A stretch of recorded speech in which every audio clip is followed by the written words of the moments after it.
Bem-vindo ao canal, você futuro aeromodelista ou futuro mecânico ou quem sabe futuro comandante de aeronave.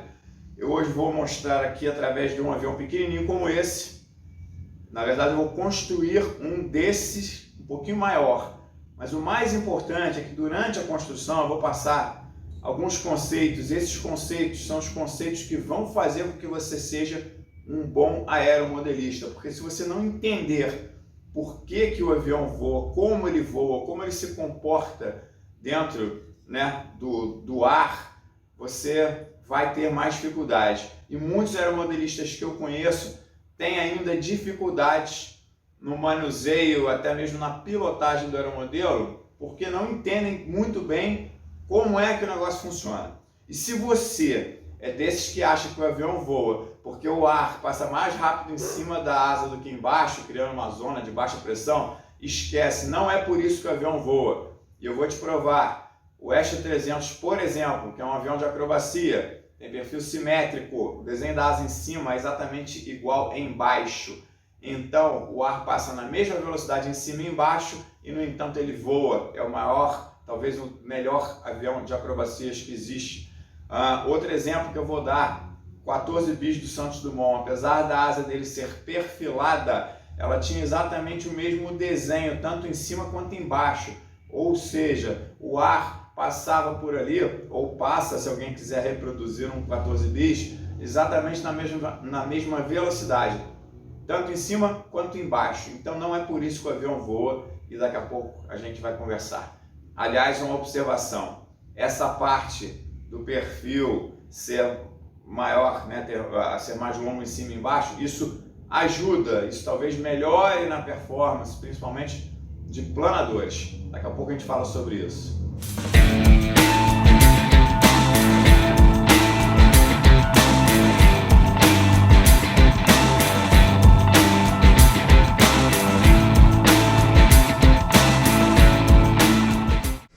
Então, o desenho, projeto de toda a aeronave começa por essa linha aqui, que é o eixo longitudinal. Então, pegando aqui um modelinho, essa imagem, olha, a asa, o que a gente está vendo é isso aqui. O eixo longitudinal é esse eixo aqui, olha, e o movimento da aeronave em voo. Então, a partir desse eixo é que se desenha a fuselagem, se for um avião comercial, como é que você quer a disposição dos passageiros, disposição da fuselagem, onde ficarão os passageiros, a carga, etc, etc. Se a fuselagem vai ter alguma inclinação para cima ou para baixo em relação a essa linha, E são várias coisas que vão de acordo com a proposta da aeronave e baseado, obviamente, em outras aeronaves que já foram fabricadas anteriormente. E esta linha rosa que está aqui é a linha que liga o bordo de ataque da asa ao bordo de fuga, que é chamada de linha de corda. O ângulo formado entre essas duas linhas, que é o eixo longitudinal e a linha de corda, é o ângulo de incidência da aeronave. Isso aqui é uma medida, pessoal, fixa, ok? Isso aqui não muda, isso aqui é uma coisa de projeto, tá? A partir do momento que você fez o projeto, construiu a aeronave, o ângulo de incidência, que também pode ser zero, tá? No caso dos aviões de performance, de acrobacia, como os Extra, os Pitts, Ultimate, enfim, Sukhoi, tem vários aviões de acrobacia, o Edge, não tem ângulo, o ângulo é zero, ok? Então você fala que é um ângulo de incidência zero. Então vamos guardar esse conceito. O ângulo de incidência é uma medida fixa que foi determinada no projeto, na construção. Uma vez o avião construído, isso aqui não muda. E a gente vai falar agora de ângulo de ataque. Isso aqui é outra coisa. Ângulo de ataque é de acordo com o vento relativo. Então, para ficar mais fácil de entender, é o movimento. Então, vocês imaginem, eu vou fazer aqui uma simulação. Por exemplo, esse avião está parado, ok? Está parado. Vamos imaginar que ele está pousado, paradinho, essa roda encostada no chão, essa outra rodinha encostada no chão. Aí você vai e acelera. À medida que ele ganha velocidade, a cauda vai ganhando sustentação, ele faz isso aqui, correto? A pista está aqui, ele está correndo na pista. E quando você quer decolar, você cabra, né, que é o comando de subir. A cauda abaixa, a asa ganha ângulo de ataque e por isso o avião decola. Então agora voltando àquilo que eu falei lá no início do vídeo, para o avião voar são necessárias duas coisas: velocidade e ângulo de ataque. Se você tiver muita velocidade e o ângulo de ataque for negativo, ele vai descer com velocidade.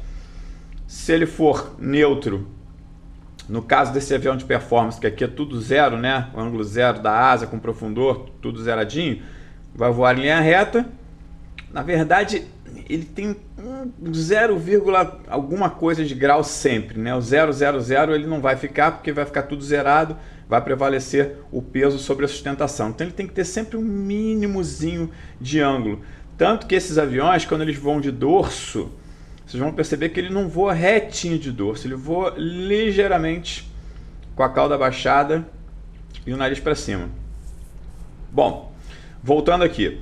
Então o ângulo de ataque é a relação, é o ângulo que a asa encara o vento, por isso chama-se relativo, porque não é o vento propriamente dito, é a maneira que ele está encarando. Você tem ângulo de ataque nessa posição aqui, olha, mesmo mergulhando. Por quê? Apesar de você imaginar que está ventando no dia, mas não é isso. O avião é a maneira que o ar encara a asa, ou a asa corta o ar. Então, o ângulo de ataque, ele é variável, ele não é fixo como o ângulo de incidência, e ele tem a ver com o movimento, ok? Vamos relembrar aqui, e para quem não sabe, a gente vai explicar que sobre uma aeronave vão incidir 4 forças, ok? Sendo que só uma delas é presente o tempo inteiro, que é essa aqui, que é o peso. Peso, né? Massa vezes gravidade igual a peso. Então, se nós imaginarmos esse avião pousado em qualquer aeroporto do mundo, enfim, o peso está sempre presente, porque é a massa, né, vezes a gravidade, que é a força de atração da Terra, a força gravitacional. Ok. Aqui a gente vai ter a tração, no caso das aeronaves que têm propulsão, né, motores a hélice, jatos, enfim. Aqui a gente vai ter o arrasto, sendo que o arrasto ele só existe se houver movimento. O avião paradão lá na pista, ele não tem tração, está parado, com o motor desligado, e também não tem arrasto porque ele está parado, pelo mesmo motivo. E a sustentação dele também é zero, né? Ele está pousado, senão estaria voando. Então a sustentação é zero.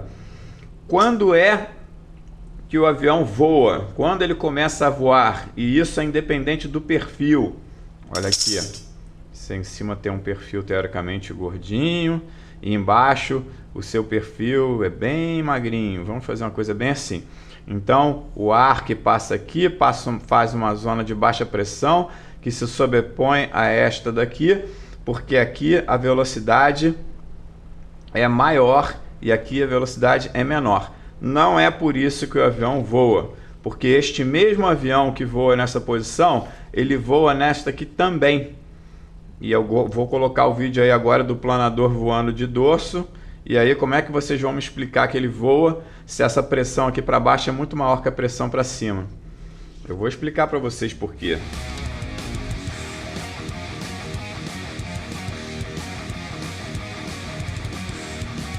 Por causa disto daqui, ângulo de ataque e velocidade.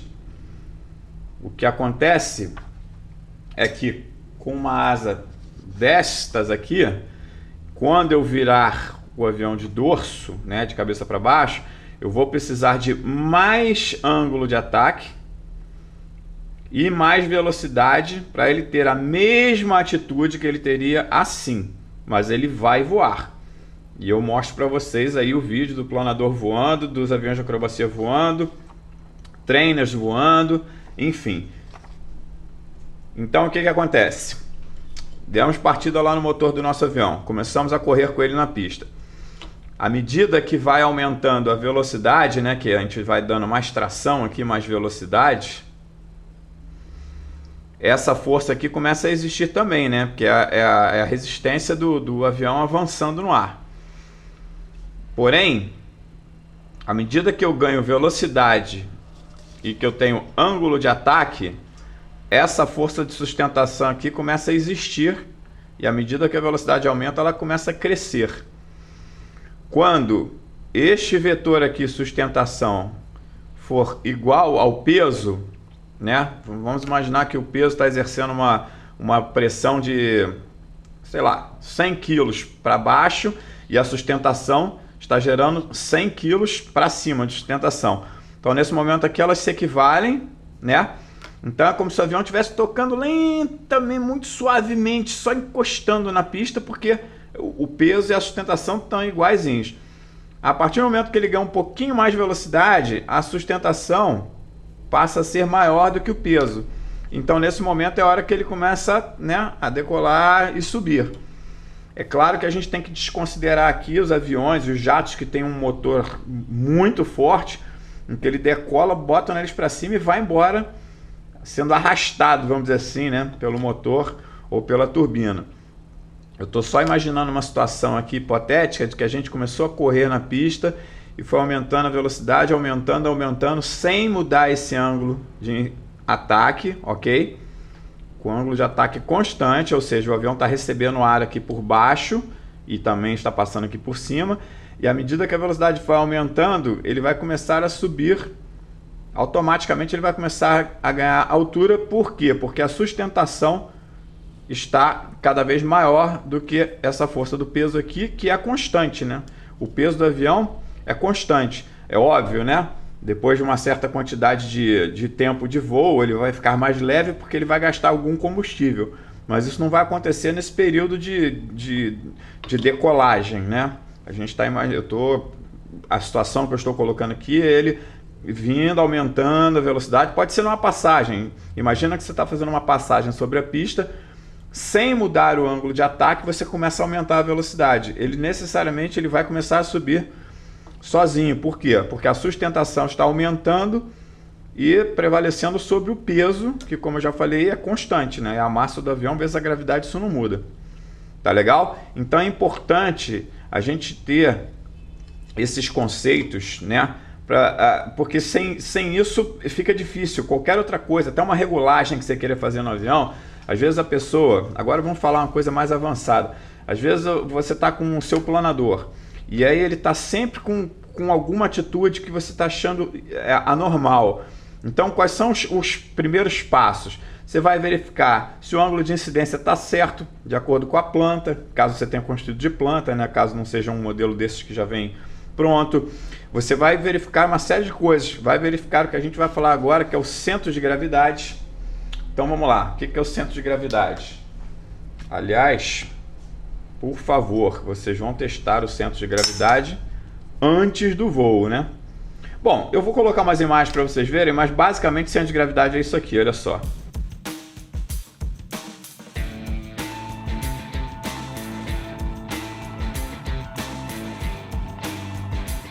É o ponto onde qualquer objeto se equilibra. Ali está o centro de gravidade, ou seja, naquele ponto ali ele equilibra. Então, olha, vamos ver aqui esse aviãozinho. Ó, o ponto de equilíbrio dele está aqui. O que significa que isso aqui não voaria de jeito nenhum. Por que isso daqui não voaria de jeito nenhum? Porque um centro de gravidade padrão, tá? Vamos imaginar uma asa como essa aqui, que ela é enflechada, porém ela é enflechada atrás, igual ao enflechamento da frente, enfim. Ele é sempre aproximadamente 1/3 da corda. Ou seja, tá aqui a asa, fuselagem, a asa. Vou botar aqui o aileron para ficar mais fácil de entender, tá? Isso aqui é a fuselagem, o bico, voltou. Aqui tá a asa do outro lado, o estabilizador tá aqui atrás, tá? A corda da asa é isso aqui, né? É a distância entre o bordo de ataque aqui e o bordo de fuga. O centro de gravidade ele está sempre mais ou menos aqui. Esse mais ou menos é por quê? Que pode ser de 30% a 35% da corda da asa, obviamente que do bordo de ataque para o bordo de fuga, ok? Então, é muito importante, o centro de gravidade normalmente nas plantas, ele vem indicado por essa imagem aqui, tá bom?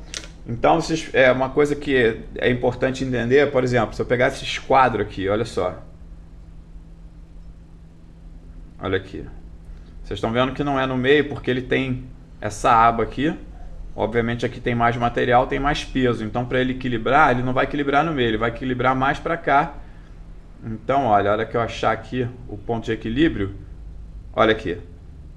Aqui está, ó, o centro de gravidade desse esquadro, o ponto onde ele equilibra. Ok? Acho que essa é a maneira mais fácil de entender. Então eu vou voltar um pouquinho que eu estava falando. Se você está com algum problema de ajuste lá no seu planador ou no seu avião e você está achando que tem alguma coisa errada, certifique-se que o centro de gravidade está no lugar certo. Certifique-se que o ângulo de incidência está de acordo com o recomendado, se é que ele existe, mesmo que ele seja zero, você confere, tá? Depois, no caso dos aviões, se você ainda assim tiver com alguma tendência estranha, é importante você verificar o ângulo de incidência do motor, que é a mesma coisa da asa. O que é o ângulo de incidência? Esquece isso aqui, eu peguei o desenho do ângulo de ataque, mas eu estou falando de ângulo de incidência, tá? O motor, ele também tem relação com essa linha aqui, que é o eixo longitudinal. O motor também pode ficar virado para baixo, virado para cima, e muitas vezes ele é virado para a direita, né? Que é o que a gente chama de right thrust, que é para compensar o torque. Quando você tem um avião que tem um motor muito forte, muito além do necessário, normalmente quando você acelera assim de uma vez, o torque da hélice faz com que ele vire para a esquerda. Então, por esse motivo, a gente vira o motor um pouquinho para a direita, chama-se right thrust. Bom, eu acho que esses conceitos eu consegui explicar para vocês. Vocês podem também dar uma olhada no Google, vocês vão ver vários desenhos, várias explicações sobre isso aqui, mas tenham sempre na cabeça o seguinte: o avião ele é um corpo se apoiando no ar, ok? Com muito ângulo, dessa forma, ou com pouco ângulo, caso ele tenha mais velocidade, né? O que vai variar é sempre isso aqui, olha, o ângulo de ataque e a velocidade. Tanto que, para finalizar, eu vou dar o exemplo aqui da manobra Torque Roll, que você vem com o avião voando, você vai dando ângulo, vai dando ângulo, vai dando ângulo com pouca velocidade, vai dando ângulo.